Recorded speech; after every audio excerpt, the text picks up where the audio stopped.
చిన్నెలును.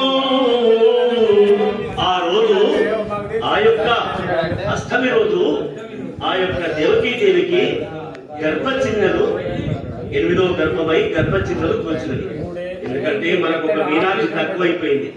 నువ్వు కామాక్షి ఏమో నేను ఇది కాకుండా అయిపోయింది. ఈ కంజాక్షి ఏమో మూల పూల పడ్డది.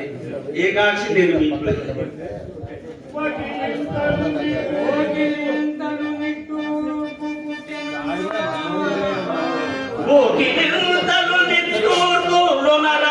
పుట్టినమ్మా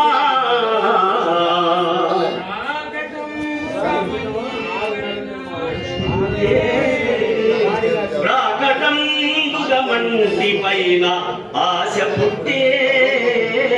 అయితే ఆనాడు ఆ యొక్క గర్భవతి అయిన స్త్రీలకు మట్టి పైన ఆశ, పుల్లటి వస్తువులు, ఎవరింటన్నా ఎవరి పొలాలన్నా మామిడికాయలు ఉంటే తిందాం.